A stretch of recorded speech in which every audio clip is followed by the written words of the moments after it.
about animal abuse.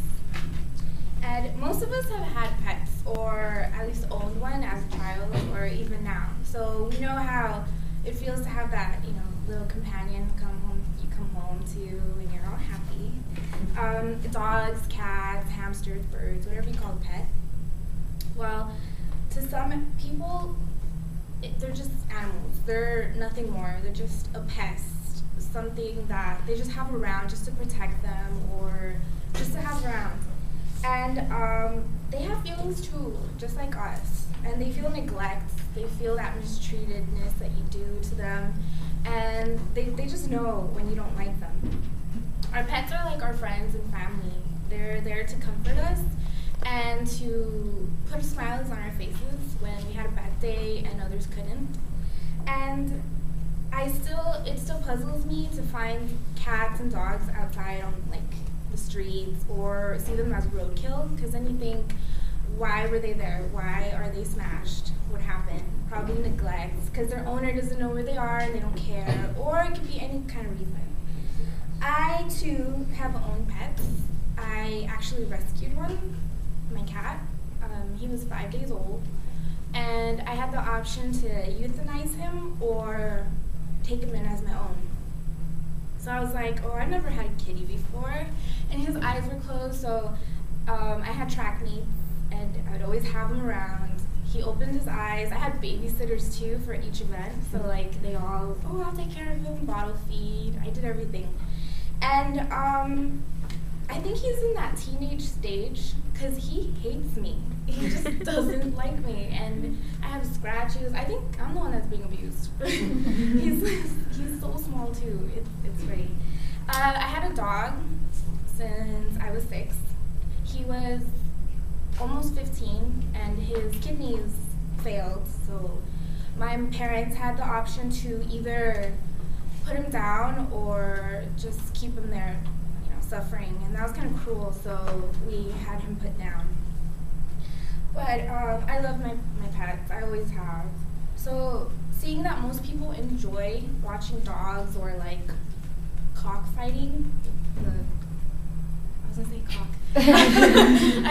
The chickens, the roosters, yeah. In Mexico. When I was in Mexico, I asked my cousin, what are you watching? And he's like, I'm watching pit bulls fight each other. I know, it's so cool. And it's like they're hurting each other. No, I was like, you're crazy. Okay, change it. Okay.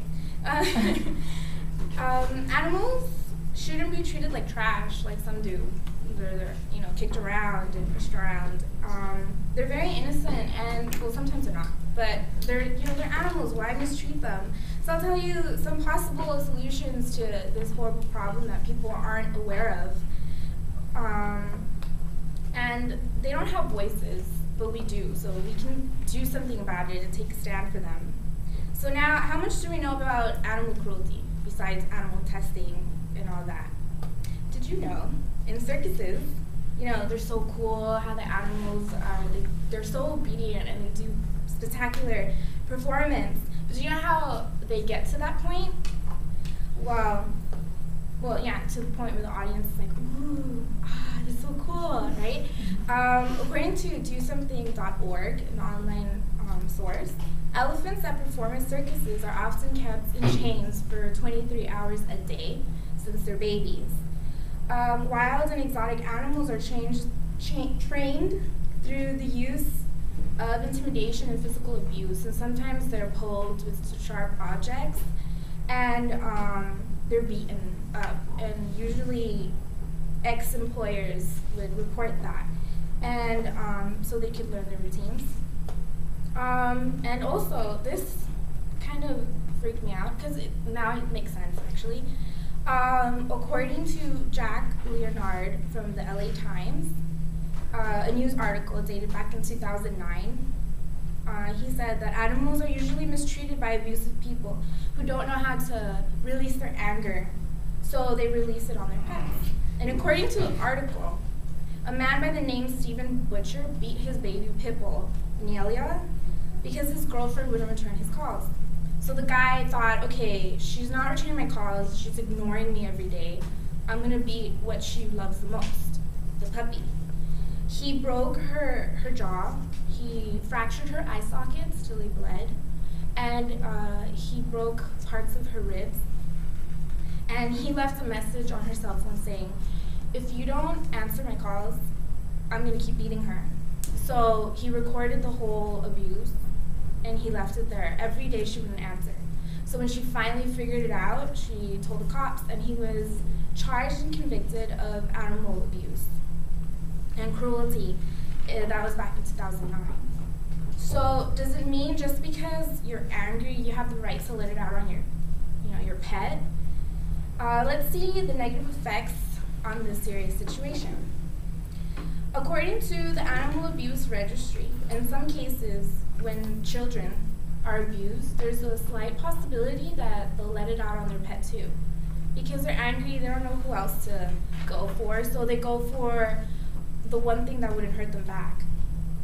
And there is an overwhelming evidence to show that human abusers, murderers, and violent crimes, like criminals, began their first abuse with their pets. In 1997, Boston's Northern University and the MSPCA did a study that found 70% of all animal abusers have committed at least one other crime. 40% had committed violent crimes against humans besides their pets. Studies also found that a history of animal abuse was found in 25% of the male criminals, convicted child molesters, and domestic violence cases, and even homicide cases. According to the American Humane Association, an online resource, women along with children are victims as well. Battered women is the term you'd call them. They look for comfort in their pets. So they go to them and try to ease the pain because their abuser has hurt them in some way. So the abuser will threaten to kill or hurt their beloved pet so they can get the attention they need. The abuse against pets and animals needs to stop. What I've just described is the negative effect that a whole family and a household can have that leads to abuse to an innocent animal. So how can we find a solution? Honestly, I don't know if there's a solution, because the only solution we have is in us.